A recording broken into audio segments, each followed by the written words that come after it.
ভারত আজকে 356 রান করছে। এই মুহূর্তে খেলার কিন্তু প্রথম ইনিংসটা শেষ হয়েছে। ভারত কিন্তু আজকে আগে ব্যাটিং করছে। আগে ব্যাটিং করে ভারত 356 রানের একটা বিশাল বিশাল ইনিংস খেলে ফেলছে। ইংল্যান্ডের 357 করতে হবে যদি ভারতের সাথে তৃতীয় ম্যাচটা জিতে নিজেদের সম্মান বাঁচাইতে চায়। নাইলে তো একদম হোয়াইট ওয়াশ হয়ে যাবে। এই ম্যাচটাও যদি ইংল্যান্ড ভারতের সাথে হারে, সেক্ষেত্রে কিন্তু ভারতের মাটিতে একদম হিন্দি ওয়াশ করে দিবে। ইংল্যান্ডকে ভারত একদম হিন্দি ওয়াশ করে দিবে। যাই হোক, ইংল্যান্ড যদি এই জিনিসটা না চায়, সেক্ষেত্রে কিন্তু ইংল্যান্ডের অনেক ভালোভাবে ব্যাটিং করতে হবে। আর কোন কোয়ালিটির ব্যাটিং করতে হবে সেটা কিন্তু আপনারা বুঝতেছেন। তবে আদৌ কি ইংল্যান্ডের পক্ষে ভারতের মাটিতে ভারতের বিপক্ষে যে জায়গায় ভারত এই কোয়ালিটির ফর্মে আছে, ভারতের ব্যাটসম্যানরা এই কোয়ালিটির ফর্মে আছে, সেই জায়গায় কি ইংল্যান্ডের সম্ভব 357 রান করে আজকে ভারতকে হারানো?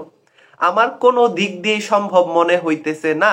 কারণ ইংল্যান্ড গত 2 ম্যাচে যেই কোয়ালিটির ক্রিকেট খেলছে, ওই অনুযায়ী কিন্তু ইজিলি বলা যায় যে ইংল্যান্ড আজকে ভারতের সাথে কোনো মতেই 357 রান করে জেতার মতো দক্ষতা যোগ্যতা রাখে না।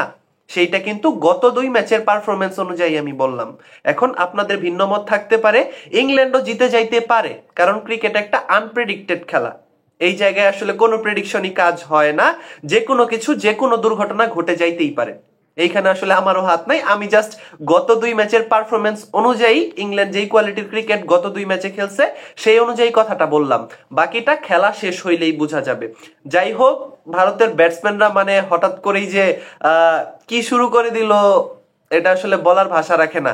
কারণ অস্ট্রেলিয়া বলেন, নিউজিল্যান্ডের সাথে বলেন, যেই কোয়ালিটির বাজে পারফরমেন্স টেস্ট ম্যাচ গুলাতে, টেস্ট সিরিজ গুলাতে ভারতের ব্যাটসম্যানরা দিছিল, ওই জায়গা থেকে কিন্তু অনেকটাই ভারত ওভারকাম করে ফেলছে। দেখেন, বিশেষ করে শুভমান গিলের কথা কিন্তু বলতেই হয়। শুভমান গিল প্রথম যে ইনিংসটা, সেই ইনিংসে কিন্তু 70+ রান করছিল, সেকেন্ড ইনিংসেও 60 করছে, এবং আজকে সেঞ্চুরি এতদিন করতে পারে নাই, আজকে কিন্তু করেই ফেলছে। 112 রানের একটা ইনিংস খেলছে। কি বলবেন ভাই? শুভমান গিল ক্রিকেটের প্রিন্স কি শুরু করলো। শুধু শুধু তো শুভমান গিলকে প্রিন্স অফ ক্রিকেট বলা হয় নাই। বিরাট কোহলিকে বলা হয় কিং অফ ক্রিকেট এবং শুভমান গিলকে বলা হয় প্রিন্স অফ ক্রিকেট।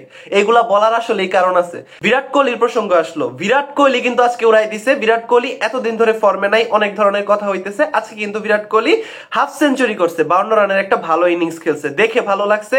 আর বিরাট কোহলির প্রপার ক্রিকেটিং শট, ভাই চোখ জুড়ানো শট এক একটা। কিন্তু ইদানিং বিরাট কোহলির যে দুর্বলতা গুলা, এইগুলা বিরাট কোহলিকে খুব তাড়াতাড়ি কিন্তু ওভারকাম করে আসতে হবে, না হলে কিন্তু সে মনে হয় না আর বেশি দিন টিকতে পারবে। কারণ বিরাট কোহলি কিন্তু খুবই অফ ফর্মের মধ্যে আছে, সেটা আজকে থেকে না, অনেক দিন যাবতই আছে। যাই হোক, আজকে রোহিত শর্মা, গত ম্যাচে রোহিত শর্মা কিন্তু একটা সেঞ্চুরি করছে, কিন্তু আজকে তেমন ভালো কিছু করতে পারে নাই, মাত্র 1 রান করে আউট হয়ে গেছিল। একটুর জন্য কিন্তু গোল্ডেন ডাক মেরে দিছিল। যাই হোক, 1 রান করে রোহিত শর্মা আউট হয়েছে। তারপর শুভমান গিল 112 রান করছে। ওই দিক দিয়ে শ্রেয়াস আয়ার কিন্তু আরেকটা সেঞ্চুরি প্রায় করেই ফেলছিল। ভাবছিলাম ভারতের আজকে 300+ যে ইনিংসটা হচ্ছে, এখানে 2টা সেঞ্চুরি থাকবে, কিন্তু আদিল রাশিদের খুবই বাজে একটা বলে কিন্তু শ্রেয়াস আয়ার ক্যাচ আউট হয়ে গেছে কিপারের হাতে 78 রান করেই। যেখানে শ্রেয়াস আয়ারের একটা সেঞ্চুরি কিন্তু আমি আশা করতেছিলাম। যাই হোক, এরপরে আপনি কে এল রাহুলের কথা বলেন, অথবা শেষ দিকে নেমে কিন্তু হার্দিক পান্ডিয়াও ভালো একটা নক খেলে গেছে। যাই হোক, সব মিলিয়ে কিন্তু ভারত আজকে 356 রানের বিশাল একটা ইনিংস খেলে ফেলছে। 357 করতে হবে ইংল্যান্ডকে যদি ভারতের সাথে ম্যাচটা জিততে চায় এবং নিজেদের সম্মান বাঁচাইতে চায়। কিন্তু আপনাদের কি মনে হইতেছে, ইংল্যান্ড কি ভারতকে 357 রান করে হারাইতে পারবে তৃতীয় ম্যাচটা? সম্মানটা কি ভারতের মাটি থেকে বাঁচায় যাইতে পারবে ইংল্যান্ড? অবশ্যই কমেন্ট বক্সে জানাবেন। দেখা হবে নতুন কোনো ভিডিওতে। ততক্ষণ পর্যন্ত সবাই ভালো থাকবেন, সুস্থ থাকবেন। আল্লাহ হাফেজ।